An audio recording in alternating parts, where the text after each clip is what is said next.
mereka menghancurkan gereja. Saya di sini di tengah-tengah agama Islam, kenapa harus ada gereja?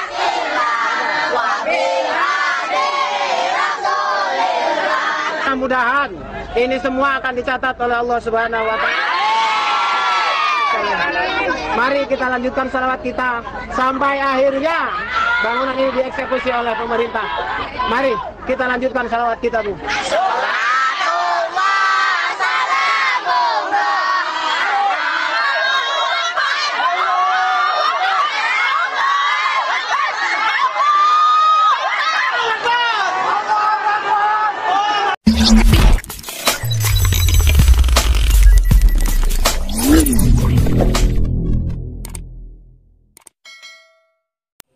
Shalom saudaraku yang dikasihi oleh Tuhan. Salam damai sejahtera bagi kita semua dimanapun kita berada. Mari terus kita membangun iman kita dalam kepercayaan yang teguh kepada Yesus, sehingga kita semakin hari semakin setia. Sahabat yang dikasihi oleh Tuhan, apa jadinya kalau bangsa ini, anak-anak harusnya menjadi generasi penerus bangsa yang harus membangun toleransi, namun diajarkan sesuatu yang tidak toleran.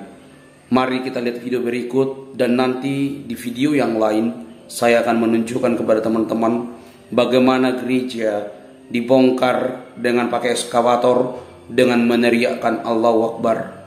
Tentu konten ini bukan untuk memancing rasa emosi dan juga rasa benci, tetapi untuk memberitahukan kepada setiap orang sebagai warga negara yang baik dan memiliki agama, sebaiknya kita terus berjuang untuk membina toleransi yang ada. Ini dia teman-teman videonya. Tepuk anak soleh.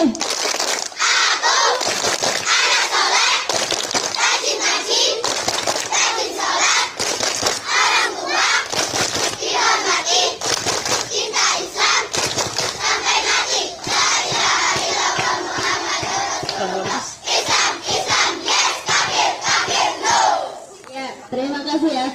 Nah, sahabatku yang dikasihi oleh Tuhan, generasi bangsa ini dipupuk dari kecil. Apa jadinya jikalau anak-anak kecil yang kita lihat yang masih kecil diberi pengajaran, diberi cara-cara yang begitu intoleran untuk orang lain. Islam yes, kafir no. Menurut Anda siapa itu kafir? Tentu kafir itu di luar Islam. Amat sedih sekali jikalau anak-anak yang tidak tahu apa-apa namun didoktrinasi sedemikian rupa. Apa tanggapan teman-teman? Saya juga percaya bahwa tidak semua umat Islam memiliki prinsip atau pengajaran yang sama seperti yang diajarkan ini. Saya memakai istilah ini pengajaran oknum. Tapi kiranya jikalau ada sampai saat ini, dan pasti ada, semoga disadarkan dan tidak mengajarkan hal yang tidak benar. Nah, kali ini teman-teman di video yang lain, saya menggabungkan bahwa ada sekelompok orang yang nyata-nyata meneriakkan Allahu Akbar, dan mereka menghancurkan gereja, bangunan gereja, dan mari kita saksikan teman-teman. Mereka menghancurkan gereja. Saya di sini di tengah-tengah agama Islam, kenapa harus ada gereja?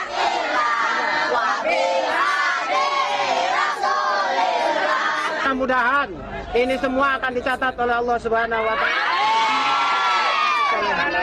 Mari kita lanjutkan salawat kita sampai akhirnya bangunan ini dieksekusi oleh pemerintah. Mari kita lanjutkan salawat kita, Bu.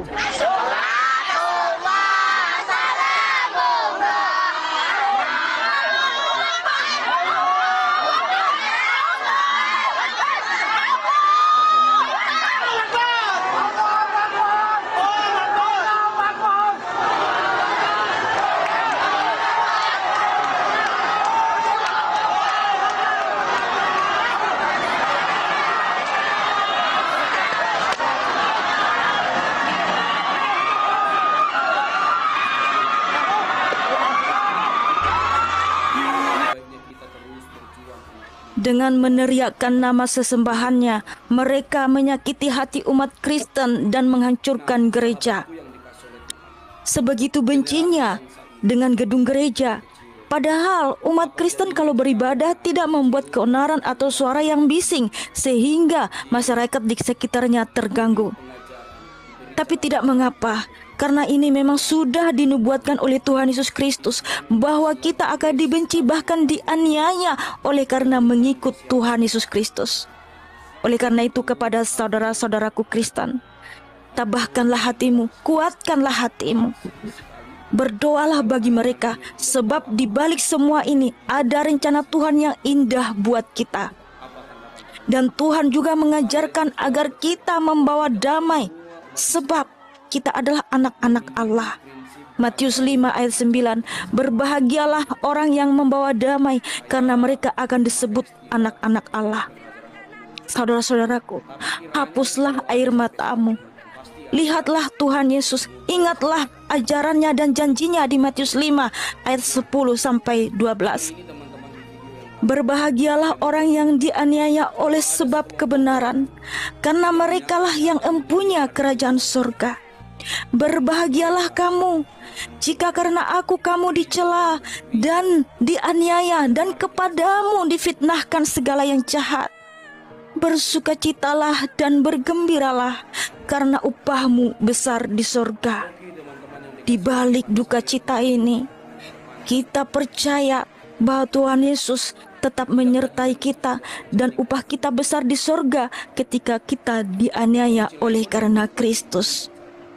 Saudara-saudara, kalian tahu kenapa saya kagum kepada pribadi Tuhan Yesus dan saya mengikut Dia? Ya, karena ajarannya yang penuh cinta kasih. Sebab ajaran kasih yang tertinggi hanya dari Tuhan Yesus Kristus yang mengajarkan untuk mengasihi semua orang seperti kita mengasihi diri kita sendiri. Ya, kalau kita mengasihi sesama kita, apakah upah kita? Sebab setan pun mengasihi sesama setan. Tapi Tuhan Yesus mengajarkan di Matius 5 ayat 44 sampai 45. Tetapi aku berkata kepadamu, kasihilah musuhmu dan berdoalah bagi orang yang menganiaya kamu. Karena dengan demikian kamu menjadi anak-anak Bapamu di sorga, yang menerbitkan matahari bagi orang yang jahat dan orang yang baik, dan menurunkan hujan bagi orang yang benar dan orang yang tidak benar. Yes, inilah yang membuat saya kagum kepada pribadi Tuhan Yesus. Sebab memang Tuhan Yesus itu adalah kasih. Dia mengajarkan untuk mengasihi semua orang. Jangan membalas kejahatan dengan kejahatan. Sebab yang berhak membalas kejahatan itu adalah hanya Tuhan Yesus Kristus nanti di akhir zaman. Oleh karena itu saudara-saudaraku, mari kita bangkit. Bangkit bukan untuk membalas dengan kejahatan, tapi bangkit untuk tekun berdoa, tekun memuliakan Tuhan Yesus. Kita doakan mereka yang menghancurkan gereja. Tuhan Yesus, kami sadar Tuhan, di dunia ini kami tidak akan pernah mendapat keadilan. Tapi kami percaya Tuhan, ketika Engkau datang kembali, disitulah maha adil-Mu ditegakkan di seluruh dunia ini.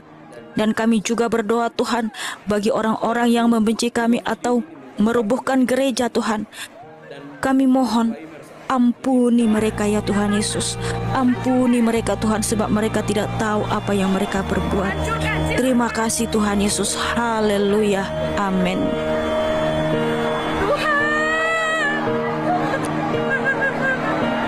Oke teman-teman yang dikasih oleh Tuhan, saya tidak ingin berkomentar panjang terkait ini. Ketidakadilan itu sudah terjadi kok di Indonesia.